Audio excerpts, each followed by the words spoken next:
Okay, welcome to Tarot with Chiva. Ngayon naman pagbabasa naman natin ang ating mga Sagittarius. What's up, Sagittarius? So, this is Sun, Moon, and Venus as well as rising placement. All it takes for resonate with you and leave what doesn't. So, itong reading na to is para sa March 16 to 22. Okay, so tomorrow is the new season for Aries. Aries season na tayo, no? Aries season na tayo, which is about actions. Actions, start of new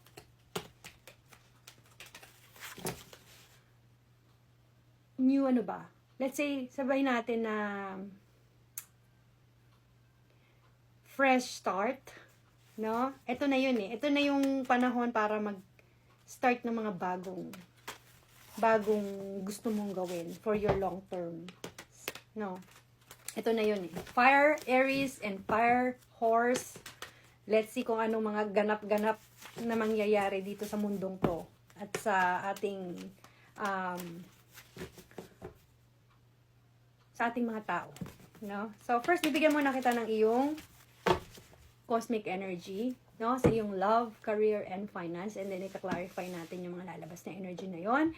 And ulitin ko po, hindi po ako ang magme-message sa inyo para sa personal reading. Kung gusto niyo po ng personal reading at gusto niyo talagang malaman, mag-deep, no, sa inyong mga prediction, kung marami kayong questions, kung ano ba talaga yung ganito, ano po ba ang dapat nating gawin, dahil ngayon, taon na ito, ang pinaka-importante kung ano ba talaga ang dapat na gawin natin, dahil itong taon na to ng 2026 is yung parang reset to eh.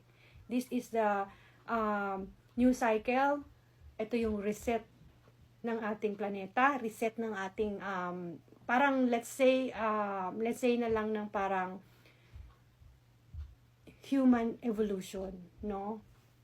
So maganda itong malaman ninyo kung ano ba yung mga guidance na pwede nyong gawin, no? Guidance sa inyo kung ano yung mga dapat nyong gawin, ano ba yung mga dapat nyong simulan, no? Ito yon, itong tarot, astrology, numerology, feng shui, ito talaga ang kailangan ninyo. Ito ang gabay ninyo talaga. So, let's see, no, yung energy ng ating mga Sagittarius. This is Sagittarius, Sun, Moon, Venus, as well as rising placement. For Sagittarius. Love energy.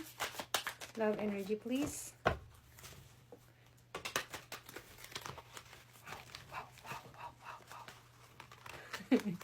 Ganda. Okay. For Sagittarius, career please.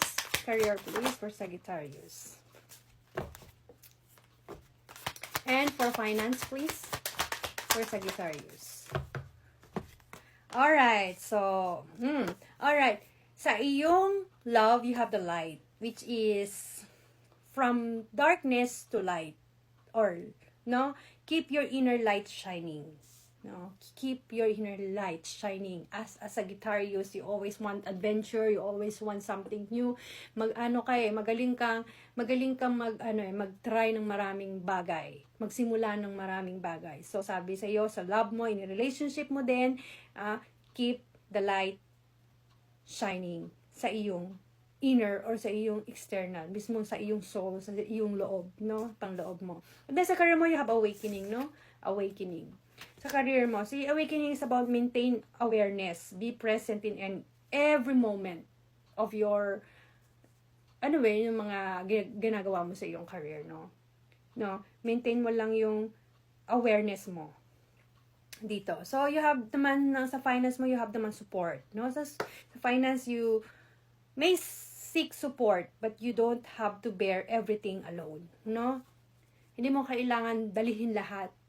Ang sinasabi dito yung sa finance, no? Dalihin lahat ng mga, yung mga expenses, yung mga gastusin, lahat. Huwag mong dalihin, huwag mong pasahin lahat, no? Sometimes, hingi ka rin ng support, no? Hindi naman yung mangutang ka na mangutang, hindi naman yun ang ibig sabihin natin, no? Sometimes, support, emotional support, no? Mutual support, is yung makakatulong sa'yo para kahit papano is gumaan din yung iyong pakiramdam. When it comes pag nag-iisip ka sa iyong finance. Okay, so let me clarify the light, which is the love of our Sagittarius. Love para sa ating Sagittarius. Pasensya na kayo. At sumasakit na talaga yung mata ko. Kanina pa ako umaga nagre-reading, guys. Ang dami kong personal reading talaga, promise. Ang dami naka-line up. For Sagittarius, love please.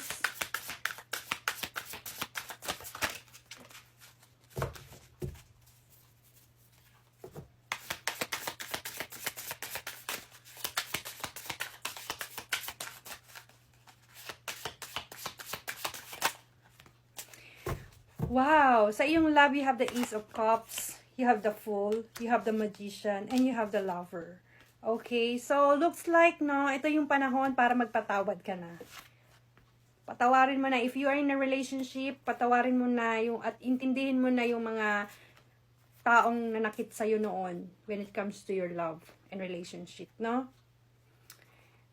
Mas itaas mo yung pagmamahal, no? Kahit may mga traumang binigay, no? Tignan mo to, kung gaano kaganda to. Tignan mo to kung gaano kaganda itong mga cards mo. Claim it. Ang gaganda. Ace of Pentacles, the Fool, the Lover, and then the Magician. Wow. Wow. No? Grabe. Grabe. Tatlong major arcana. Tapos, yung isa is Ace of Pentacles pa. Wow. Claim it, Sagittarius. Wow. This is the red, not red. This is the green light for you.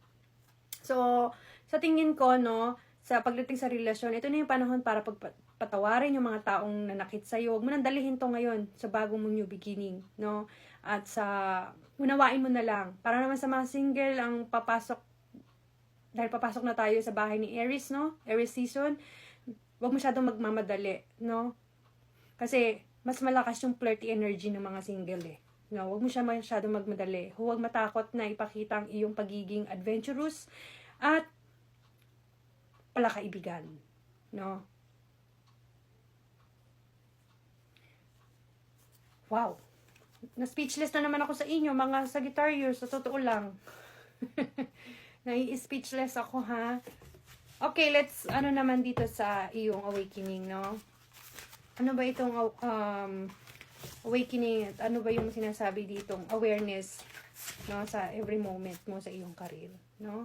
For Sagittarius, let me clarify the career for Sagittarius. Career for Sagittarius is, no? Mas maganda talaga maintain mo yung inner peace mo, Sagittarius. Kasi, yung pagiging adventurous mo, baka nabablock siya, eh, no? Nabablock siya.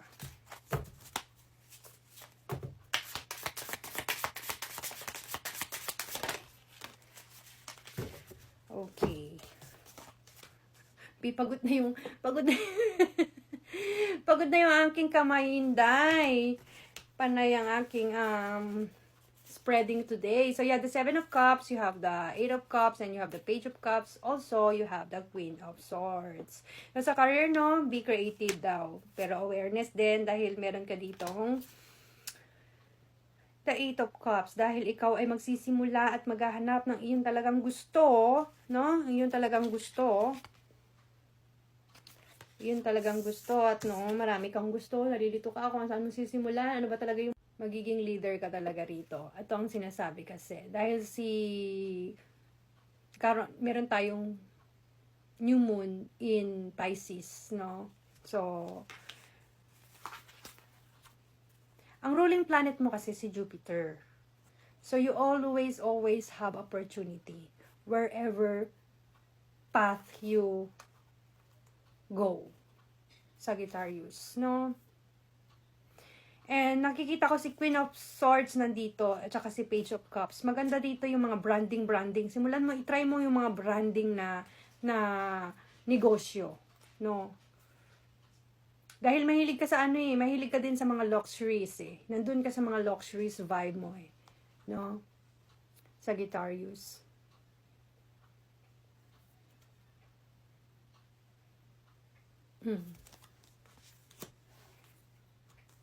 Okay, so let me clarify naman ng iyong finance for Sagittarius. Branding maganda. Kasi parang sinasabi dito financial independence eh. No? Financial independent to. So, mag-start ka ng sarili mong business. Para maging, ikaw, kasi lumabas yung pagiging leader mo eh. Dito sa card mo sa iyong career. So, maganda talaga is, ikaw maging boss sa iyong sariling negosyo. Okay, so let me clarify naman the support. Support for finance. Clarify.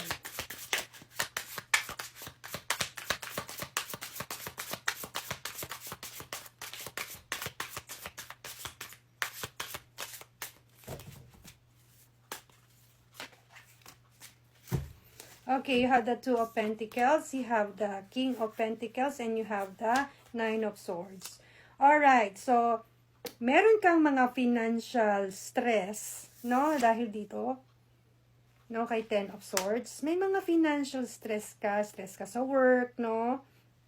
But, in long term, no, magkakaroon ka ng long-term investment and abundance. Once na ini-start mo yung talagang passion mo, kung ano yung gusto mo, katulad nga ng sabi natin kanina, no, mag-try ka ng mag-branding, no, ng isang bagay, no, kung ano yung gusto mo, ikaw nang bahala doon. May mga financial juggling and priorities ka, no. So, yun nga yung mga, siguro, yun yung sinasabi dito na don't be shy to ask some support from other people, no? Kasi, no, wag ka daw magpa-stress dito sa iyong finances, no? Ito, excuse me, meron kang mga opportunities na pwedeng simulan. And this is the right time for you to start whatever you want to do sa iyong situation, sa iyong career. And ito na yung green light na sinasabi na push mo na, aksyonan mo na, dahil bukas is Aries season na. Action. Aries is about action. It's fire. Fire Aries, Sagittarius is fire, plus fire horse. So, make it fire. Claim it, Sagittarius. So, thank you, and I hope you like this reading, and please do heart, and also comment mo na rin dyan, no? I claim it, no? I claim it. Bahala ka na kung anong gusto mo i-comment dyan. I-comment mo kung ano yung mga gusto mo, yung gusto mong i-manifest. Comment mo lang kasi mas maganda yung lagi ninyong tinatype, lagi ninyong sinusulat, lagi ninyong sinasabi yung mga manifesting nyo. And then, dun yun magsisimula. Makakatulong din yun para talagang magkatotoo yung mga manifesting nyo. So, thank you and see you in my next one.